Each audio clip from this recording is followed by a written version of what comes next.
Hey everybody, I'm Lonnie with Untitled Nerd Network here at Wizard World Nashville with artist Tom Cook. And thanks for coming on. Oh, no problem. I want to talk, the stuff that you've worked on, I guess, as an animator, artist, various things.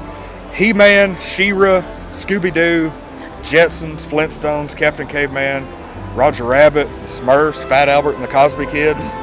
Am I missing anything? Super Friends. That was the first one I ever worked on, was Super Friends. Okay. Something called the Shmoo. I mean, there's some that are just so obscure. Filmation's Ghostbusters, Brave Star. I did the Prince and the Pauper Mickey Mouse short. A lot of commercials for like Jolly Green Giant and the little 7-Up spot with the tennis shoes. I remember that. Did a bunch of those commercials too, yeah. Now, I read that you were actually at one time a bus driver in Los Angeles. Yeah, I was a transit bus driver, and ironically, the route that I had early on was right past Hanna-Barbera every day. Okay. So I was going by there like 3 or 4 times a day, and of course I grew up with Hanna-Barbera cartoons, the Yogi Bear, Huckleberry Hound, Quick Draw, and those. And so it was really kind of cool to be driving by that building, but I always wanted to go in and tour the place. And, you know, through a weird bunch of incidents, all of a sudden, like I was working there. It was really crazy. And the rest is history. Yeah, that's right, yeah. Now, is being an animator something that you wanted to do? Like, was that like a childhood dream, or did it just happen? Man, I wish it was a childhood dream. It wasn't a dream because I couldn't have possibly dreamed it. I didn't know how to ever become an animator. You know, I didn't know what the steps would be. I wanted to draw comic books, but I really didn't want to draw them enough to really pursue it, because you have to kind of live in New York when you're starting out. And I loved animation so much. One of my favorite cartoons back in the day was called Top Cat. I know exactly what you're talking about. And Top Cat was, he had little buddies, and they were kind of like the Phil Silvers show, Sergeant Bilko. They were always had some scams going on, you know, trying to make some money. And but I liked that show when I was a Cub Scout, because his initials were TC, and everybody was always, hey TC. So that's how you know, my email address is like TopCat77. Yeah. So that was one of the ones that really caught me the most. But you know, I wouldn't have known how to even try to get into the business, and through, like, all I did was I picked up this little pamphlet that had some extension courses at the local college, and there was a comic book class, how to draw comics, by a guy named Don Rico, who drew Captain America and the Daredevil, the old Daredevil, that was half red and half black. So I wanted to meet him, and I took that class. Well, he worked at Hanna-Barbera. Okay. And he liked my superhero artwork, and he said, hey, we're working on something called Super Friends, and we need some people that can draw, you know, human characters instead of, you know, everybody could draw Scooby and Fred Flintstone, but even the good animators had trouble drawing a real character. So he said, I could get you into a class to learn some basic animation. And so in 3 weeks, I went from bus driver to animator, or assistant animator. I was an assistant for a while. And that's how I learned the business, by doing the business. What's the most difficult part of being an animator? Well, the difficult part,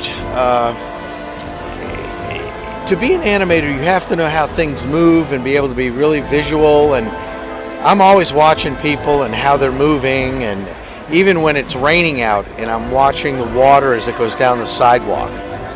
So I'm thinking, how would I draw that? You know, if I ever had a scene with water, which it happens all the time. But for me, the most difficult part was drawing females. If you don't make the females look really pretty, they look really bad. And I can do it, but it takes me longer. A lot of people, they whip them out like that. I had to, you know, really take my time to get the. So when we did She-Ra, it was like a nightmare because everybody was an attractive female in that thing. But what they did is they actually hired 2 or 3 assistant animators that were really good at drawing female faces. and they told the animators, just make the characters move, don't worry about their face, just put a little X where you want the eyes looking, and we'll have the girls go in and put the faces in for you. So that way it saved me a lot of time and headache. Did it ever bother you? I don't know if that's going to come out or not.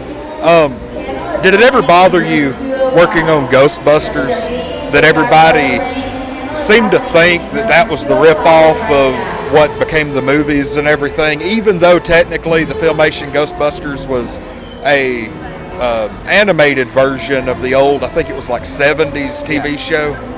Yeah, well, that was the thing, is you had to constantly educate people, because everybody would say, oh, that Filmation's ripping off Ghostbusters.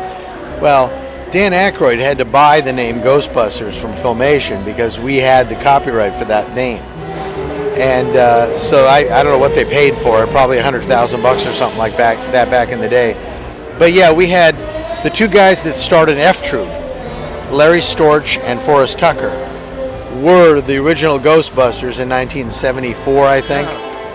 And the cartoon was their children that they had given the Ghostbuster franchise to. Okay. So that's what the connection was with the cartoon and the live action show. And that's why they had the same ape in it. You know, the dad's, you know, the ape was still alive, so they gave him to the ape to the kids too. But it was always, and I'm still doing it today. I mean, yesterday there was somebody that was asking about that. And it's like, yeah, we were the original Ghostbusters. And the reason they had to name their cartoon The Real Ghostbusters is because they couldn't use just straight Ghostbusters, because they had only purchased that name to use it for the movie. Always, whenever I was a kid, I considered them calling it The Real Ghostbusters. To me, that was like a slap in the face to the old Ghostbusters. It kind of felt that way, I know, but yeah. At least they didn't say the original Ghostbusters. That's great. Do you have a favorite work? Well, I have a couple things that are some of the favorite things I've worked on.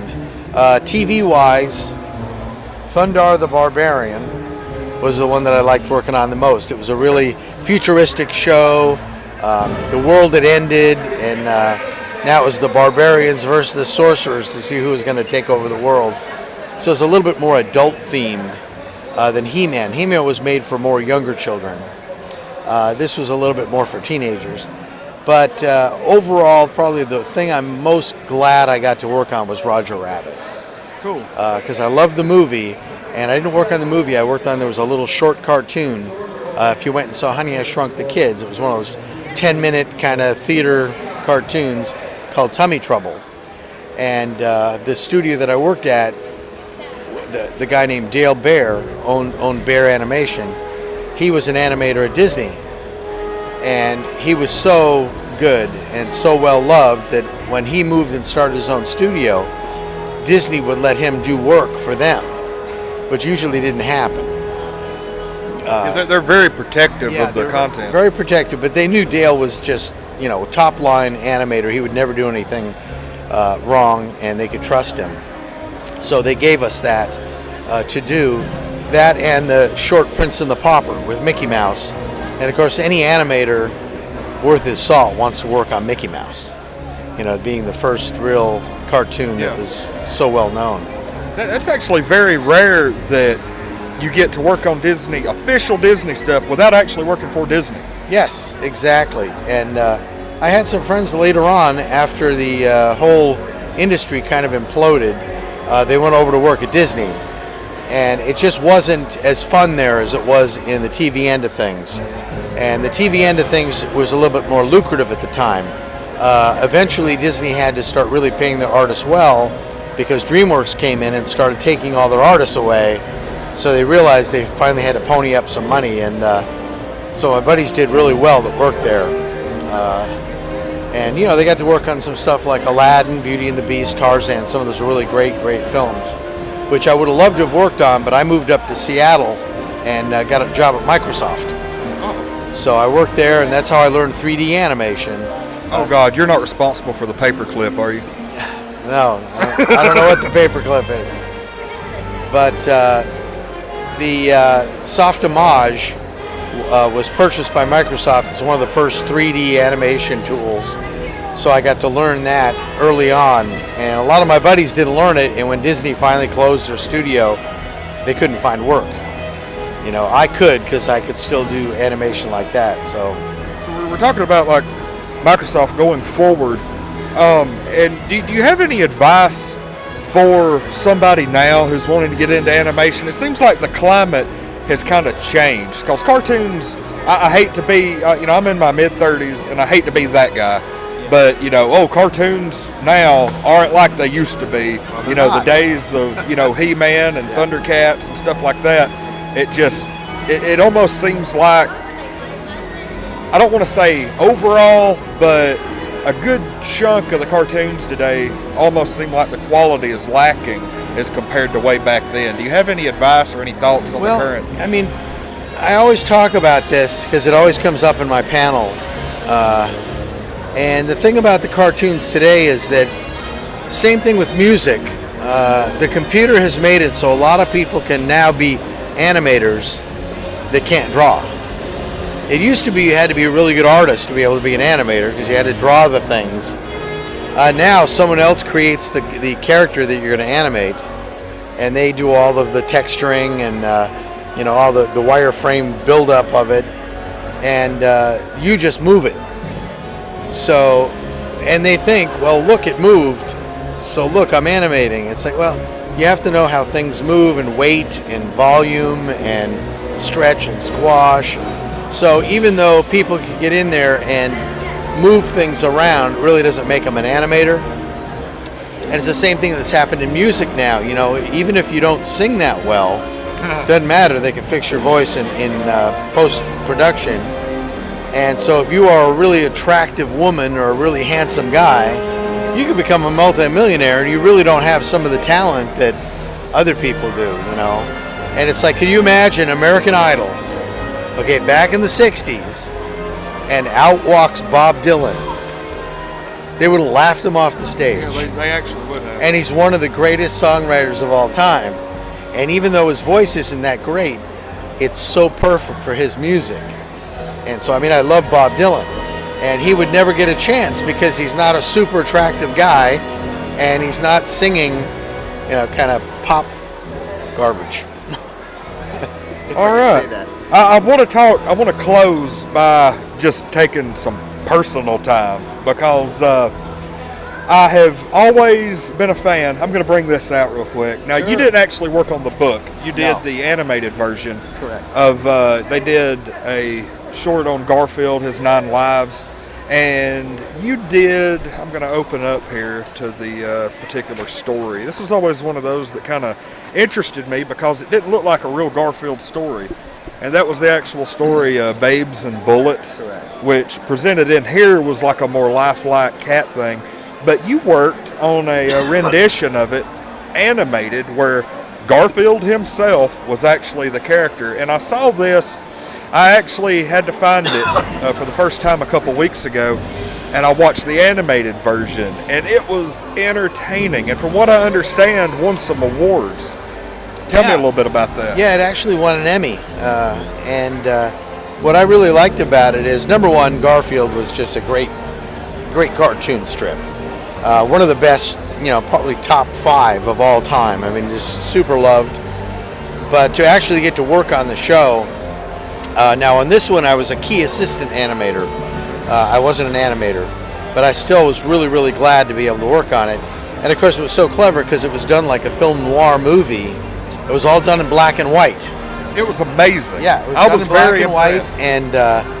and it was even drawn kind of an older style. And he was Sam Spade, like you spay a cat. Yeah. And kind of narrated the whole thing just like you'd see in the old 40s movies. And was really clever, and there was a mystery, and he had to solve it. And there were lots of little double entendre things going on that were really funny. And it was, you could tell it was geared towards adults. Yeah. But it was at the same time a kid's cartoon. Exactly. And it was extremely well done, and it really deserved an Emmy. It was really one of the best, I think, Garfield shows I've ever seen. Before working on it, had you read the actual book? No, I hadn't read the book. I don't even know if the book, I don't even know if I was aware of the book. I just thought this was a Garfield special. I didn't realize it was coming from something. I'm actually not 100% sure. I think it might have been. I'm thinking they may have book. released them simultaneously, maybe, or within a few weeks of each other. Yeah. Now I bought this. There's a little Garfield book that is that, and it's from the cartoon. I've got one of those. I've never seen the book that you've got. That's kind of cool. Yeah, that was one. Like I said earlier, it was it's one that I've had. Like, I'm 33, and it's one that I've had since before I started school, and it's one of the few things that I have from that time, early childhood, that I still have, and have managed to take very good care of. Yeah, I've got a few things like that too that I've kept through the years. I've got this little fox puppet that when I was 3 years old, I went to the hospital. I had to have exploratory surgery for just a stomach ailment that I had as a little kid, and they gave me this little puppet, and I still have the puppet. I mean, it's like the oldest thing I have. You probably wouldn't take $1 million for it. No. And I mean, the eyes are missing, the nose is chewed up a little bit, it's so old, but it's just something that reminds me back then. That's 62 years ago that I was in the hospital. And don't tell me you're that old. I am. I'm 65 years old. So people always come up to me because I don't look 65, and they'll always come up and say, how old were you when you started? Because you worked back in the late 70s. I said, well, I was 26. I was born in 52. And they're like, wow, you only look like you're 52. You don't look 65. So, that's just good, clean living, I think. What are you up to now? I'm up to, this is my best project I've ever had. Retirement. So I've been retired I retired back when I was 62. I could get Social Security, and I also had a pension through the Motion Picture Screen Cartoonist Guild. So I moved to Coeur d'Alene, Idaho, and got a really nice house with a nice art studio in there. I probably will never do any more work, but that's fine with me. It's just nice kind of doing the shows and meeting fans like yourself. I would say love this stuff. You kind of remind me of Stan Lee in that respect, that you don't really have to do this. Yeah. You're out here, you're shaking hands, you're getting to know people, you're doing this interview with me. Yeah. And people appreciate it. Well, the reason that I love doing this is because, like I said, I was such a fan of, cartoons and comic books and everything else. I still will go around, and if there's an artist here, I'll get them to do me something because I collect their stuff, and if it's an artist I really love, like right next to me is Tom Bancroft, and he created Mushu for Mulan, and he's a great artist and a super nice guy, and of course everybody wants to just give you stuff, and I don't like doing that. I said, let me pay you, I want you to do this for me, and I'm willing to pay for it because I really appreciate your work. And he ends up giving me a deal on it, but it's like, still, I don't want stuff for free. I don't mind paying people. And Michael Gold and Neil Adams, all these people that I grew up just loving their artwork. I've gone out and spent sometimes pretty expensive, but I've got all this stuff in my studio at home, and I just cherish it. And I know, even though it's kind of weird being on the other side where people are looking at you and they're thinking of you like I think of Neil Adams, I feel obligated because I know how much it meant to me, and it really means something to these people. It's just really weird that it's me, but it's just so enjoyable, and the people are always so nice. Okay. I know, there are literally dozens of artists here at Wizard World this weekend, and it's a really good thing to get out there and see these guys, because there is some talent. It's like some people that you may not have heard of, but if you get out here and look around, you can see people who have a God-given talent that I think everybody here deserves that attention. And it's like I said, I wish I had like $20,000 to go around and buy something from everybody. I don't know if that's enough. Yeah. Because I see some comics here. I used to have every Marvel comic, and I sold them, and now I'm kind of revisiting getting some of the ones that I really love the most. And boy, I go over there and look at a Spider-Man #1. It's $10,000. I'd sure love to buy it. It was a lot better when it was only 12 cents. Basically, because I look at a bunch of old Wizard magazines, you know, from the early 90s, and, you know, you've got some books back in 92, 93 were priced at, you know, $300, and now they're like, you know, 6,800 or something. Yeah. It is crazy how things have gone. But Tom, I really appreciate you coming on. Thank you very much. No, talking to us. It's a pleasure to always be able to sit down and talk to somebody, you know, that I've not had the opportunity to, and especially somebody who has worked on some stuff that I'm really aware of. So thank you. And this is Tom Cook, animator. Come by and see him at, what's your booth number? Boy, I don't even know. 528, I think. Yeah, he's on aisle 500. Hard to miss. He's got Skeletor up here, She-Ra, big banner, Tom Cook. We're at Wizard World, going to be here the rest of the day. This is the last day, Sunday. I'm Lonnie with Untitled Nerd Network. Thanks for watching.